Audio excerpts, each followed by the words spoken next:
మనం ఈరోజు దిల్పసంద్ చేసుకుంటున్నామండి. దానికి నేను 1 కప్పు మైదా పిండి తీసుకున్నాను. కొంచెం చిటికెడంత ఉప్పు,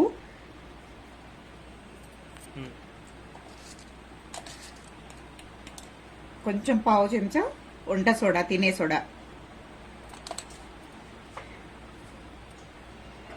2 స్పూన్ల నెయ్యి వేడి చేసింది. దీన్నంతా మంచిగా కలుపుకుందాం. వేడి బాగుంది. అంతా ఈ విధంగా కలుపుకోవాలి. కలుపుకుంటే పిండి చక్కగా మనం ఇట్లా అంటే ఇట్లా ఇట్లా రావాలి, ముద్ద కట్టాలి నెయ్యి వేసినప్పుడు. లేకుంటే చాలకపోతే ఇంకా కొంచెం వేసుకోవచ్చు. ఇప్పుడు దీంట్లో నీళ్ళు పోసి తడుపుకుందాం. చపాతీ పిండిలాగా తడుపుకోవాలి. దీన్ని కొంచెం కొంచెం వేసుకోవాలి. మెత్తగా అయిపోతే బాగుండదు. గట్టిగా తడుపుకోవాలి పిండిది అంతా. ఈ విధంగా తడుపుకుందామండి. తడుపుకున్నాము. ఇప్పుడు దీనికి మూత పెట్టేసుకొని వేరే దీంట్లో లోపలికి తయారు చేసుకుందాం స్టఫింగ్. ఇప్పుడు ఇగో నేను 4 బాదం తీసుకున్నాండి. తింటుంటే పంటి కిందికి వస్తే టేస్ట్ బాగుంటుంది. అట్లా దిల్పసంద్లో కాజు, సారపలుకులు, ఇలాచీలు ఒక 4 ఒలిచి పెట్టుకున్నాం. ఇవన్నీ రోట్ల చిన్న రోటికి వేసుకొని కచ్చపక్క దంచుకొని తీసుకుందామండి. ఇలాచీలు దంచినాక వేద్దాం. లేచి కచ్చపక్క దంచుకుందాం.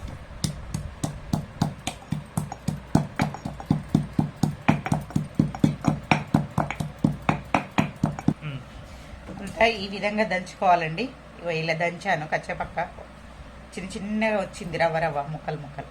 ఇప్పుడు మనం స్టఫింగ్ రెడీ చేసుకుందామండి. ఇగో 1 కప్పు కొబ్బరి నేను తురిమి తీసుకున్నాను. మిక్సీ కూడా పట్టుకోవచ్చు, మీ ఇష్టము. నేనైతే ఎండు కొబ్బరి తురిమి తీసుకున్నాను 1 కప్పు. 1/2 కప్పు చక్కెర తీసుకున్నాను. ఎందుకంటే ఇది కూడా మిక్సీ పడితే కప్పు అవుతుంది, పౌడర్ అయితే. ఇంతకుముందు దంచి పెట్టుకున్నాయి ఇవి. ఒక 2 చెంచాలన్నీ టూటీ ఫ్రూటీ వేసుకుంటున్నానండి. కొంచెం నెయ్యి,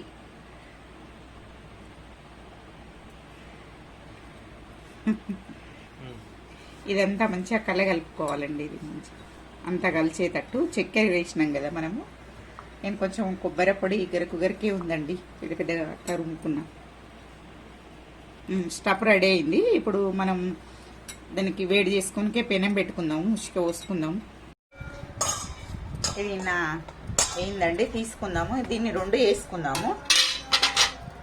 ఎందుకంటే ఒకటి చిన్నగా కొంచెం, ఒకటి పెద్దగా ఇలా రౌండ్ వేసుకోవాలి. చేసుకొని దీనికి కింద ఇలాంటి పీట తీసుకోవాలి. ఒకటి పీట అయినా సరే, మీరు దేని మీద వేసుకుంటారో చపాతీలు దాని మీద తీసుకొని కర్రతో కొంచెం మళ్ళీ మీదంగా కూడా పొడిపిండి వేసుకొని చపాతీ పిండిలా చేసుకోవాలి. చపాతీలాగా తాల్చుకోవాలి. దీన్ని మరీ పల్చగా చేసుకోవద్దు, మరీ మందంగా చేసుకోవద్దు. ఒకటి చేసుకున్నామండి, ఇంకొకటి చేసుకుందాము. మనం ఏదైతే తీసుకుంటామో దీని సైజ్ చేసుకున్నానండి నేను. ఇంకొకటి చేసుకోవాలి. మనం ఇంతకుముందు చేసిన చపాతీ దీని మీద ఇది పెట్టుకున్నాం.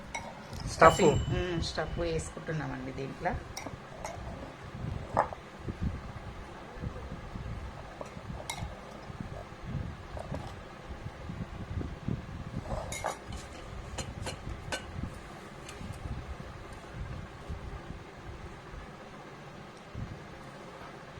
కొంచెం వేసుకుందాం, ఇంకా ఉంది కదా.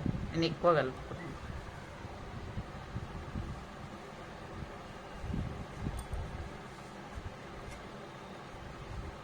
నిన్నంతా ఇలా చేసుకున్నాం. దీనికి ఇప్పుడు వాటర్ రాసుకున్నాం చుట్టూ.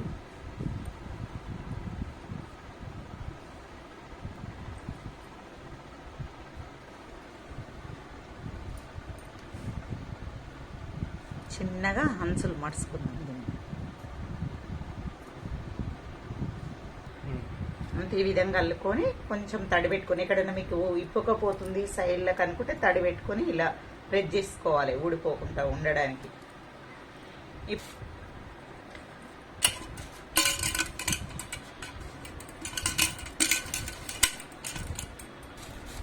కట్ చేసుకోవాలి లైట్గా, ఎక్కువ చేయొద్దు, ఈ విధంగా చేసుకోవాలి.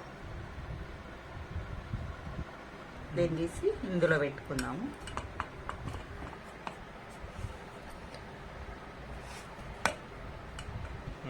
ఇప్పుడు ఇది రెడీ అయిందండి. స్టవ్ వెలిగించుకుంటామండి. ఇప్పుడు దీంట్లో పెంకు పెట్టుకుంటున్నాం. ఒక 10 నిమిషాలు వేడి కావాలి. ఇది నాకు ఉష్క, నేను ఉప్పు పోయలేదండి, ఉష్కుంది నా దగ్గర, అందుకని ఉష్క పోసుకున్నాను. మీకు ఉప్పు కూడా వేసుకోవచ్చు, ఉష్క కంటే ఉప్పే బెటరు. కాకపోతే ఉష్కే ఉంది కదా, ఎందుకు ఉప్పు వేస్ట్ చేయడం అని నేను ఉప్పు వేసుకున్నాను. ఇది ఉష్క వేసుకున్నా, కొంచెం పచ్చిగా ఉంది, తొందరగానే వేడవుతుందిలేండి. 10 నిమిషాలు అవుతుంది పెట్టి. దీని మీద ఇప్పుడు ఇది పెట్టుకుందాము.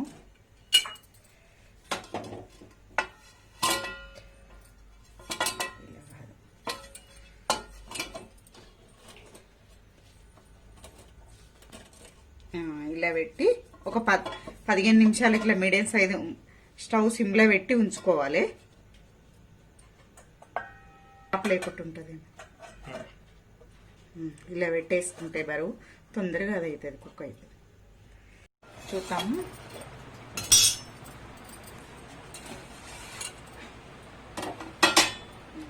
ఇంకోవైపు కాలిందా, ఈ పక్క కాలిపోయిందండి, తీద్దాం. ఇంకొక వైపు మళ్ళీ వేసుకుందాం. ఇది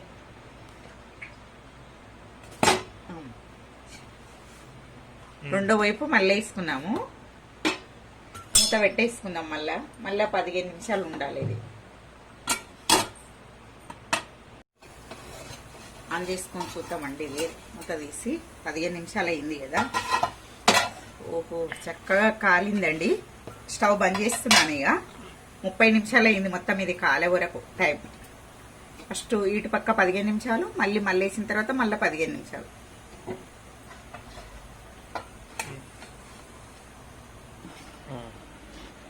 చక్కగా కాలింది. మంచి ఇది కట్ చేసుకుంటున్నామండి.